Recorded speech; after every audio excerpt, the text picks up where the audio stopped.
Ethan ran. His footsteps slapped against the pavement as he darted across the dimly lit street, his backpack bouncing violently with every stride. He didn't look back, didn't slow down, didn't even breathe properly. He just ran as if someone was chasing him, ran as if something terrible would happen if he stopped. Inside the black SUV crawling behind him, Alexander Reed gripped the steering wheel tighter than he ever had in his life. His jaw clenched, his eyes narrowed, and his heart pounded with a strange mix of panic and confusion. His son, his quiet, obedient, rule-following 11-year-old son, was sprinting into one of the roughest neighborhoods in the city. None of it made sense. He had followed Ethan out of suspicion, but now he continued out of fear. The streets grew narrower. The lights grew fewer. The smell of smoke and damp concrete settled in the air. Ethan slowed only when he reached the underside of an old flyover bridge, the kind Alexander had only ever driven past with his windows up. There, beneath the cracked pillars, sat a small figure, a skinny boy no older than Ethan, his hair messy, his clothes worn, his feet bare. He sat cross-legged on a flattened cardboard box, flipping through a torn math workbook that had been stitched together with tape. Ethan skidded to a stop in front of him, bending down with his hands on his knees, panting hard. "You're late again," the boy said without looking up. "I ran as fast as I could," Ethan replied between breaths. "You always say that. And it's always true." The boy finally looked up and smiled. A small, genuine smile that lit up his tired face. Alexander leaned forward in his seat, stunned. His son had run all this way for this? Ethan sat down beside the boy, their knees almost touching. He pulled out a pencil, a notebook, and a half-eaten energy bar. "You haven't eaten, right?" Ethan asked. The boy blinked. "You don't have to keep giving me this." "I know," Ethan said softly.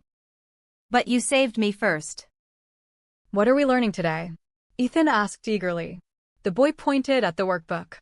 "Fractions. But I made it fun. Kind of." Ethan laughed, a pure, bright sound that echoed under the bridge. Alexander froze. He couldn't remember the last time he'd heard his son laugh like that. The homeless boy, who Ethan called Leo, began explaining fractions using bottle caps and little stones. His voice was calm, patient, surprisingly articulate. He spoke like someone who understood things deeply, even if life hadn't given him tools to show it. Ethan listened like a student listens to a beloved teacher. Alexander watched like a man discovering a secret he wasn't supposed to find. Leo rearranged the stones. "See? A fraction is just a part of something whole. Like how a little kindness can be a part of something bigger." "That's not math," Ethan teased. Leo shrugged. "Everything is connected if you think about it." Ethan grinned. "You sound like a wise old man." Leo snorted. "I sound like a kid who reads too much trash." "Trash? Books I find in garbage bins," Leo said simply. "Some are messy. Some are missing pages. Sometimes I guess the endings." "That's cool," Ethan said, eyes glowing with admiration. "Cool?" Alexander shook his head slowly. His son had access to the best tutors, the best private school, the best textbooks. And yet, he thought a homeless boy teaching him under a bridge was cool? He kept watching. Leo picked up another bottle cap. "Okay, now you try. What's 1/3 of 12? "Easy." Ethan quickly moved 4 stones aside. 4. Leo nodded. "Good. What about 1/4 of 12? Ethan moved 3 stones. 3. "See?" Leo said. "You're actually smart. Not tutor smart. Real smart." Ethan looked down shyly. "You think so?" "I know so." For a moment, neither boy spoke. They just sat there, 2 kids from opposite worlds sharing a single moment of understanding. Alexander felt something unfamiliar tug at his chest. Why was Ethan so comfortable here? Why had he never seen this side of his son? Why had he never thought to ask? Leo opened another battered book, a storybook missing its cover, and began reading aloud. His voice was expressive, almost theatrical. Ethan leaned closer, listening, smiling. Minutes turned into almost an hour. Alexander didn't move, didn't interrupt. Didn't know how to. When Ethan finally stood to leave, Leo closed the book. Tomorrow? Leo asked. Tomorrow, Ethan nodded. And bring that story you told me about. I will. Leo gave him a tiny wave.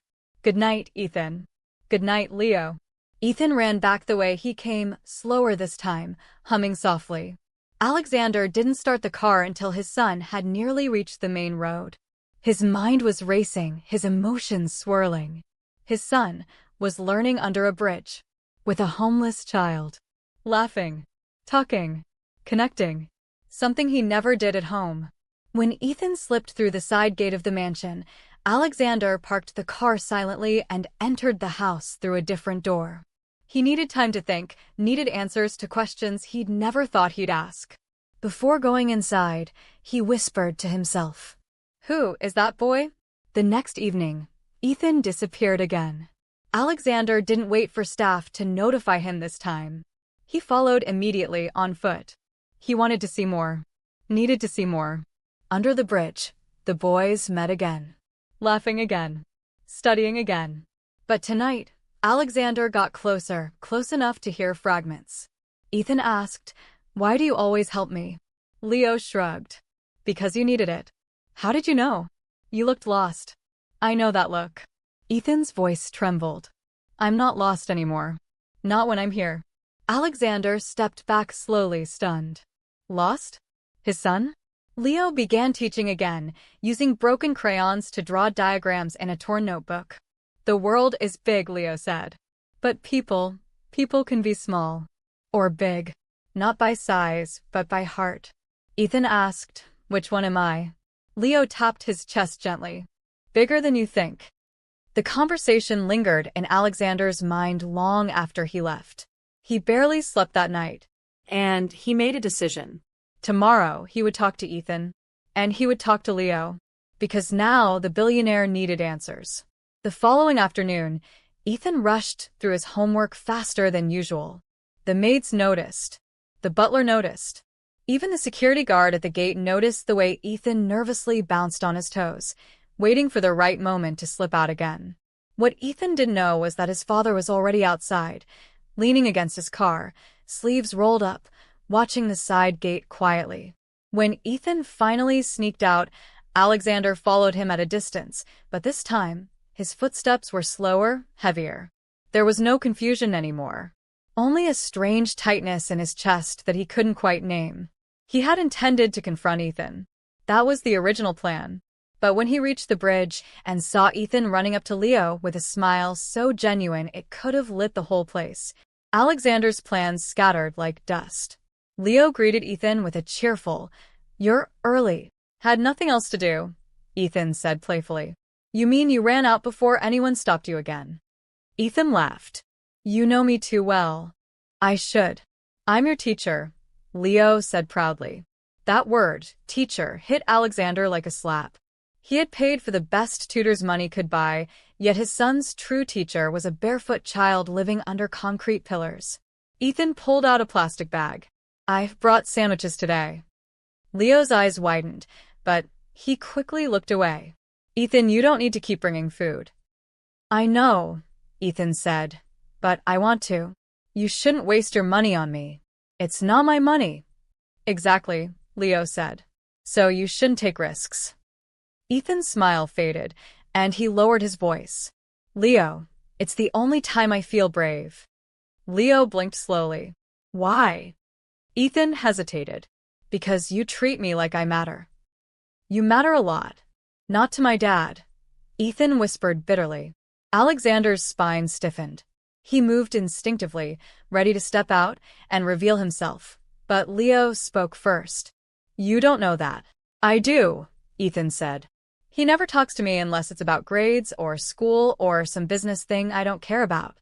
"You should tell him how you feel." Ethan let out a sad laugh. "He doesn't listen." Leo didn't have a response. Instead, he opened the math book. "Today, we do story problems," he said softly. "Real-life ones." Ethan wiped his eyes quickly and nodded. Leo drew a simple diagram in dirt with his finger. If a man has everything, money, power, comfort, but no one to talk to, how much does he really have? 0. Ethan answered instantly. Leo smiled gently. Exactly. Alexander felt the words strike him harder than he expected. 0. His empire, his wealth, his accomplishments, none of it stopped his son from calling him emotionally absent under a broken bridge. Leo continued teaching, using creative examples involving food, imaginary kingdoms, and even superheroes. Ethan's mood brightened the more they talked, the more they learned. Tonight, however, something felt different. Ethan kept sneaking glances at Leo, worried glances. Finally, he asked, "Are you okay? You look tired." Leo shrugged, but his shoulders sagged. Didn't sleep much. Why? Cold night. Ethan's face fell. Leo. It's fine, Leo said quickly. I'm used to it. Don't say that like it's normal. Leo pretended to focus on the book. It is normal. For me. Ethan's hands balled into fists. It shouldn't be. Alexander exhaled sharply. One part of him wanted to step forward, offer help right there. Another part struggled to process the storm of emotions surging through him. Leo noticed Ethan's clenched fists. Hey, it's okay. Really? No, it's not, Ethan said. You teach me. You help me. You're smart. You're kind. You deserve more than this place. Leo looked away. Some people don't get to choose. Bigger than you think. The conversation lingered in Alexander's mind long after he left. He barely slept that night. And he made a decision. Tomorrow, he would talk to Ethan. And he would talk to Leo. Because now, the billionaire needed answers. The following afternoon, Ethan rushed through his homework faster than usual. The maids noticed. The butler noticed. Even the security guard at the gate noticed the way Ethan nervously bounced on his toes, waiting for the right moment to slip out again. What Ethan didn't know was that his father was already outside, leaning against his car, sleeves rolled up, watching the side gate quietly.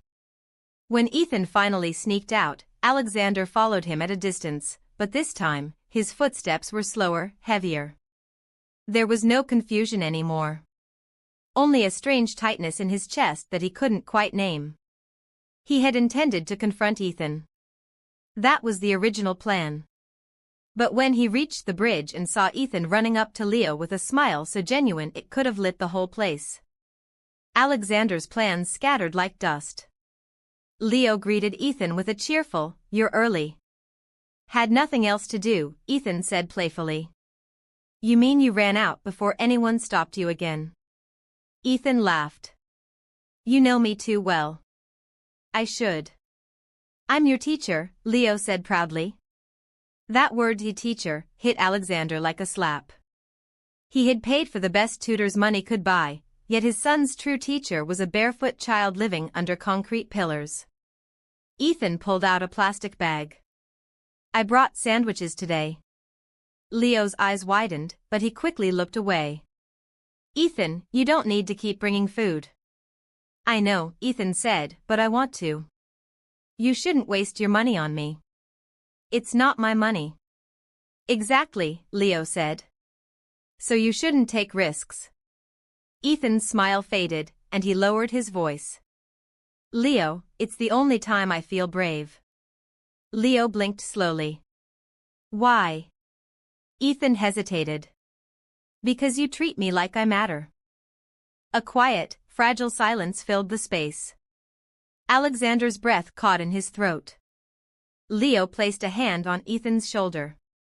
Of course you matter. You matter a lot. Not to my dad, Ethan whispered bitterly. Alexander's spine stiffened. He moved instinctively, ready to step out and reveal himself, but Leo spoke first. You don't know that. I do, Ethan said.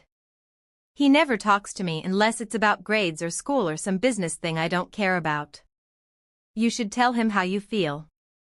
Ethan let out a sad laugh. He doesn't listen. Leo didn't have a response. Instead, he opened the math book. Today, we do story problems, he said softly. Real-life ones. Ethan wiped his eyes quickly and nodded. Leo drew a simple diagram in dirt with his finger. If a man has everything, money, power, comfort, but no one to talk to, how much does he really have? 0, Ethan answered instantly. Leo smiled gently. Exactly. Alexander felt the words strike him harder than he expected. 0. His empire, his wealth, his accomplishments, none of it stopped his son from calling him emotionally absent under a broken bridge. Leo continued teaching, using creative examples involving food, imaginary kingdoms, and even superheroes. Ethan's mood brightened the more they talked, the more they learned. Tonight, however, something felt different. Ethan kept sneaking glances at Leo, worried glances. Finally, he asked, "Are you okay? You look tired."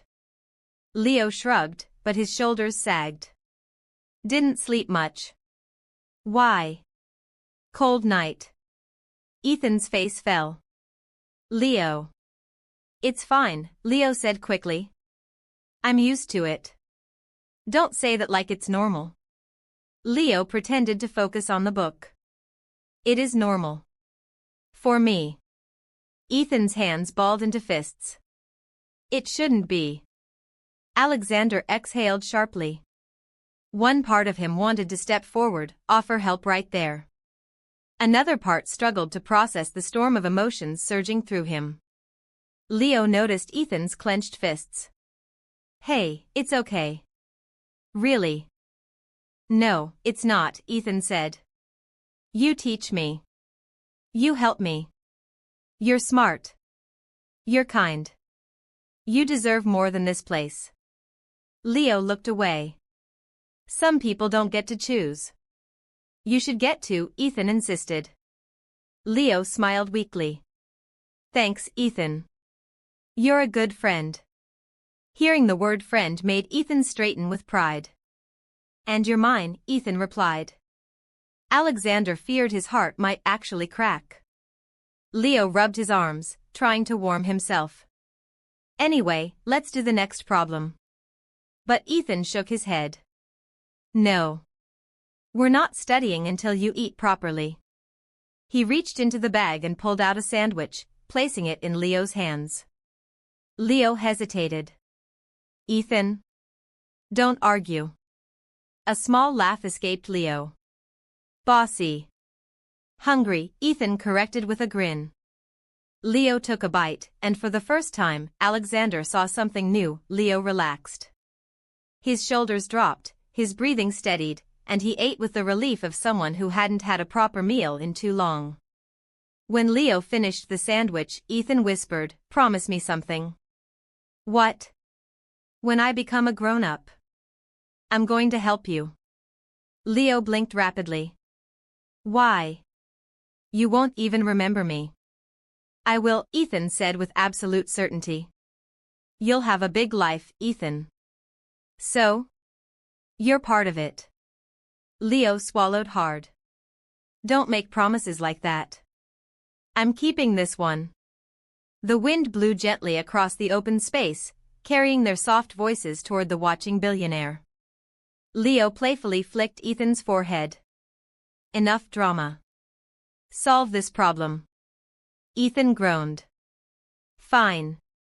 But only because you're smart." Leo smirked. "I know." They worked for another half hour, and the joy returned between them, smiles, laughter, shared concentration. Alexander watched every second as though it were a miracle. But then it happened. Leo suddenly pressed a hand to his forehead and swayed slightly. "Leo?" Ethan asked quickly. Leo shook his head. "I'm dizzy." "You didn't eat all day again, did you?" Silence answered him. Leo coughed a little and tried to continue explaining the next problem, but the words tangled. His vision blurred. He forced a smile, but his body betrayed him. Ethan grabbed his arm. "Leo, stop.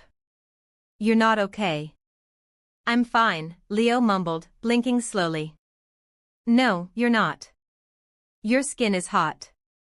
You're shivering. It's just a long day."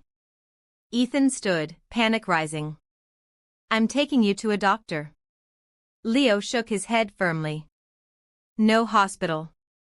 Why? Leo hesitated, then whispered, they ask questions. They ask who I belong to. And I don't belong to anyone. Ethan's breath hitched. You belong with me. Leo's eyes softened. Ethan. Ethan tightened his grip. Come with me. Please. Leo shook gently. I don't want your family to hate me. They won't. Alexander felt guilt slam into him. Because right now, they would. Leo let out a weak laugh and lowered himself onto the box again. I just need to rest. No, you need help. Tomorrow, Leo whispered.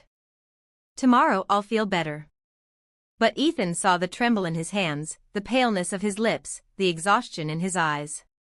And Alexander did too. Ethan stood abruptly. Then I'm coming back earlier tomorrow. Leo nodded slowly. Okay. They parted ways, Ethan running home, Leo curling up under the bridge. Alexander did not go home immediately. He stood there, staring at the small boy curled against the cold pillar, hugging himself for warmth. And for the first time in years, Alexander Reed felt helpless. Alexander remained frozen under the bridge long after Ethan had sprinted back toward the mansion. Cars passed overhead, their headlights slicing across the dim concrete, but he didn't move. The billionaire, feared, respected, impossible to intimidate, felt something he hadn't felt in years. Fear. Not for himself. For a child who wasn't even his. Leo slept curled on one side, shivering whenever the wind blew. His thin jacket was no match for the cold ground, and his small frame seemed to fold inward like he was trying to disappear. Alexander finally stepped forward, the gravel crunching under his shoes. Leo didn't wake. Not even when Alexander crouched beside him. Up close, Leo looked even smaller. A boy surviving on scraps of kindness and stubbornness. The type of child the city ignored, except for Ethan. Alexander's jaw tensed. He removed his coat and draped it gently over Leo. The boy flinched in his sleep but didn't wake. Alexander hesitated, then brushed a dirty strand of hair away from Leo's forehead. You shouldn't be here, he whispered. The words surprised him.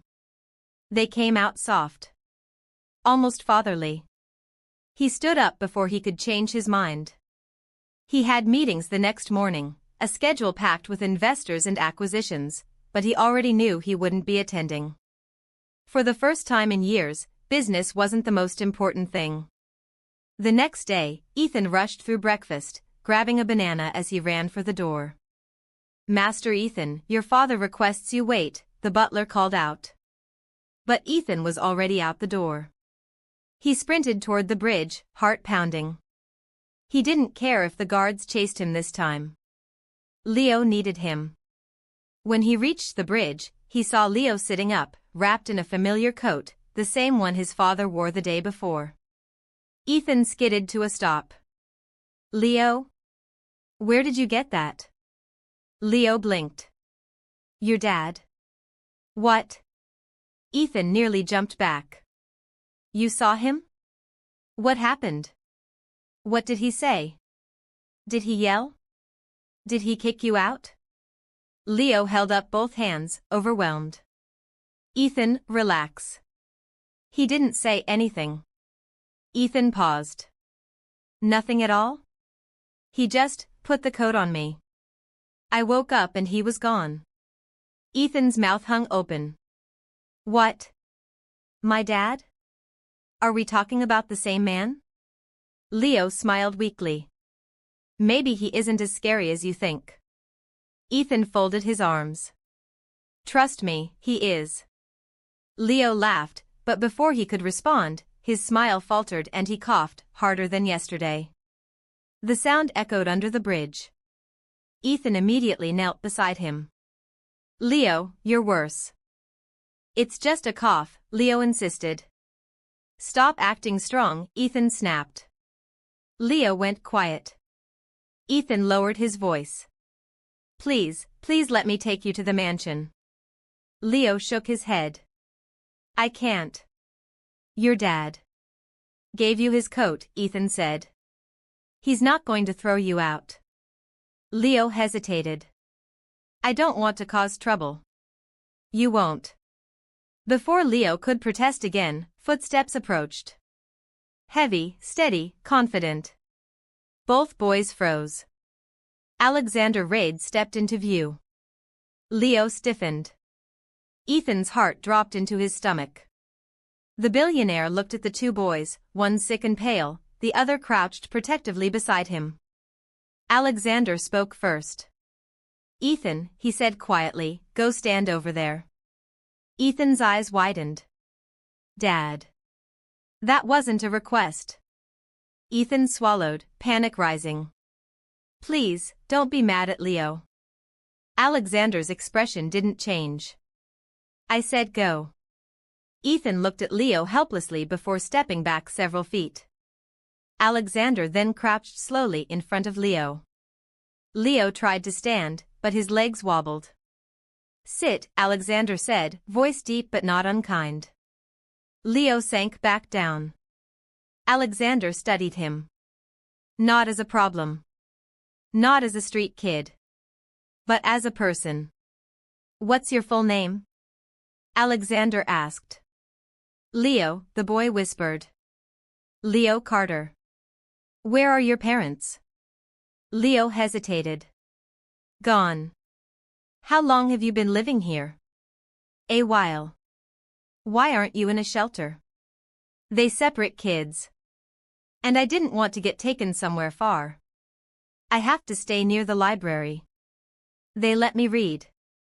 Alexander's eyes narrowed, not with anger, but with revelation.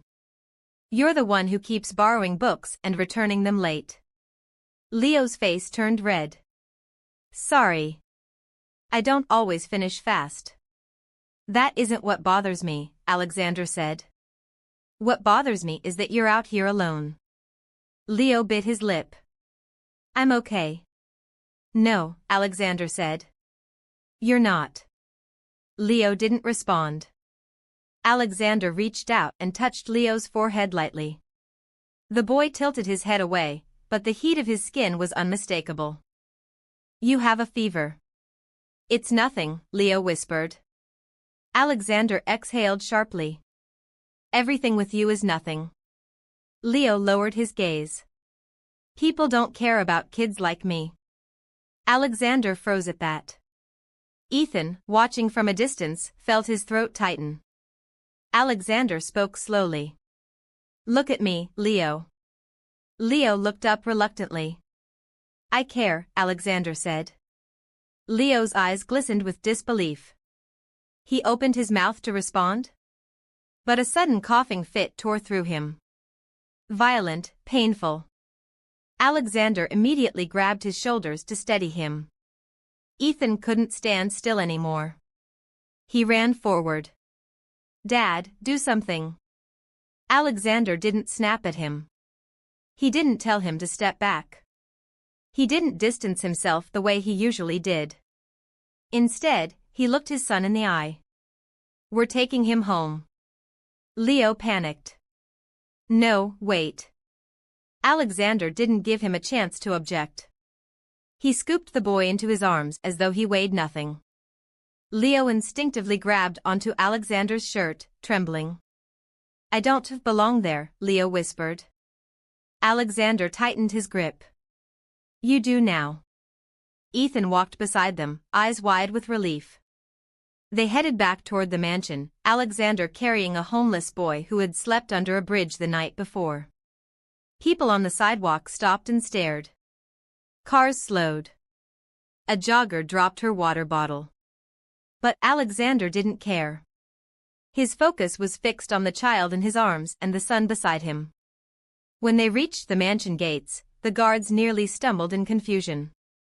Sir, shall we call emergency services? No, Alexander said firmly. Call Dr. Hemsworth. Tell him it's urgent. The guards obeyed immediately. Inside, maids gasped when they saw Leo. Some stared in shock. One dropped a tray. Ethan stayed close to Leo's side, worried he might be scared. But Leo was too weak to react much. He leaned into Alexander, trying to breathe steadily. They entered a guest room, one of many, but this time it felt purposeful, as though the room suddenly had value. Alexander laid Leo gently on the bed. "You're safe now," he said. Leo looked up at him with tired, disbelieving eyes. Why are you doing this?" he whispered. Alexander didn't answer right away. Because he didn't know how to. But he finally said, "Because my son wasn't wrong. You deserve better than the life you've been given." Leo swallowed hard. "I didn't mean to cause trouble." "You didn't," Alexander said. "You taught my son things money can't buy." Leo blinked rapidly as the room spun. "I'll get better," he whispered. "I promise." Alexander placed a hand on the boy's shoulder. "You don't owe me any promises," he said softly. A knock sounded at the door. The doctor had arrived. Dr. Hemsworth entered the room with a professional calmness that immediately softened the tension in the air. He approached the bed, checking Leo's temperature, pulse, and breathing while murmuring reassuring words. "He's running a high fever," the doctor said. "Likely due to prolonged exposure, malnutrition, and exhaustion." Ethan clenched his fists.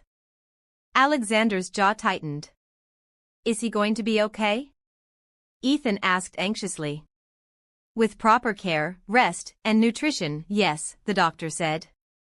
"But he needs warm shelter and monitoring for a few days."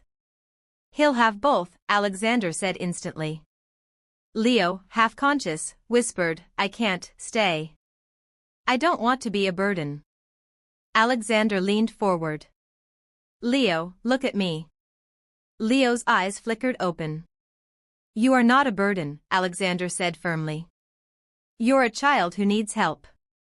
And you're going to get it." Leo swallowed, trying to process this foreign kind of kindness. No one had ever insisted on taking care of him before. No one had looked at him as if he mattered. Ethan sat on the edge of the bed. "Leo, just let us help you. Please." Leo's gaze drifted between the two of them before he nodded faintly. The doctor administered medication, set up fluids, and gave instructions to the house staff. The maids moved quickly, bringing warm blankets, soft pillows, and clean clothes. Ethan stayed glued to Leo's side, refusing to leave even when Alexander asked him to rest. Hours passed. Eventually, Leo drifted into a deeper, steadier sleep. Only then did Alexander gesture for Ethan to follow him outside. They stepped into the hallway, closing the door gently behind them. Ethan braced himself. "Are you mad at me?" Alexander shook his head slowly. "No. I'm disappointed." Ethan flinched. "In myself," Alexander added. Ethan blinked. "What?" Alexander's voice softened, roughened with emotion. "I didn't know you were lonely. I didn't know you were hurting. I didn't know that a child living under a bridge was giving you the attention I should have given." Ethan opened his mouth, but no words came out.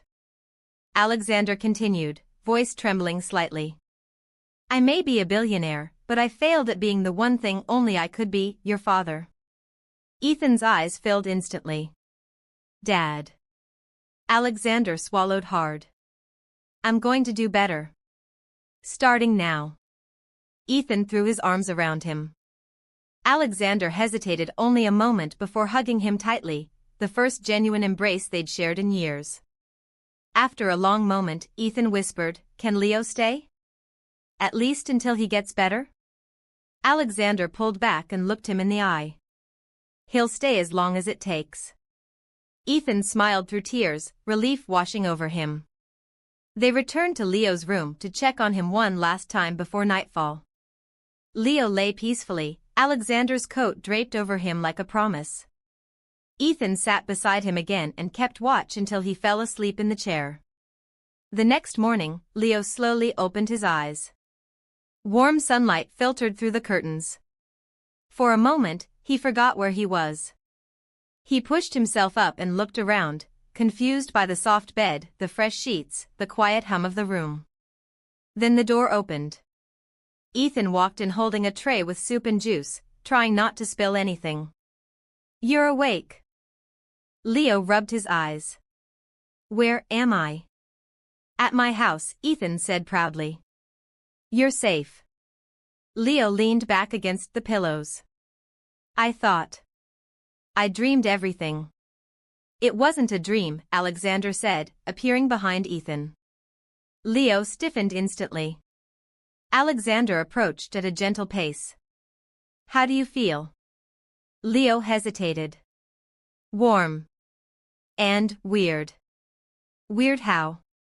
Alexander asked. Leo fidgeted with the blanket. "Like. I don't belong in a place like this." Alexander crouched beside him. "Leo, belonging isn't about where you come from. It's about where people want you to be." Leo looked uncertain. "And you want me here?" Alexander nodded. "Yes. For now, you're part of this family." Ethan grinned. "Told you." Leo's eyes softened. "Thank you." "Really?" Alexander stood. "Eat first. Then we'll talk." Leo slowly began to eat the soup, savoring each spoonful as though tasting warmth for the first time. Ethan sat beside him chatting about all the things they could do once Leo felt better: visit the park, read books, play games. Leo listened with a small smile forming at the corners of his lips. After lunch, Leo tried to stand but wobbled. Ethan caught him. "Easy," Ethan said. "You're not strong yet." Leo sighed. "I hate being weak." Alexander stepped forward. "Strength isn't measured by where you sleep. Or how much you have. It's measured by what you've done." He paused. "You taught my son. You inspired him. That makes you stronger than most people I know." Leo stared at Alexander, unsure how to respond to such unexpected praise. Alexander continued, "When you're better, we're going to figure things out together. No more living under bridges. No more going hungry." Leo's voice cracked. "Why are you doing all this?" Alexander inhaled deeply. "Because someone should have done it long ago." Leo's eyes filled with tears he tried desperately to hide. Ethan gently placed a hand on his shoulder. "You're not alone anymore," Ethan said. Leo looked at him, then at Alexander, and finally nodded. For the next several days, Leo stayed in the guest room. The mansion buzzed with new energy. Maids checked on him. Cooks prepared his meals. Ethan visited constantly, reading books with him, asking him to teach more math, bringing him little toys and puzzles to help him recover faster. But what shocked the staff most was Alexander. He visited Leo every day. Sometimes to ask how he felt. Sometimes to bring a new book. Sometimes just to sit quietly in the room while Leo slept. This was not the Alexander Reed they knew. Finally, after a week, Leo was strong enough to walk without support. He stood in the courtyard with Ethan as Alexander approached with a calm but determined expression. "Leo," Alexander said, "I have something to ask you." Leo straightened nervously. "What is it?" Alexander looked him directly in the eye. "Would you like to live here permanently?" Leo froze. Ethan gasped. "Dad, are you serious?" Alexander nodded. "Very." Leo's eyes darted between them. "Live here?"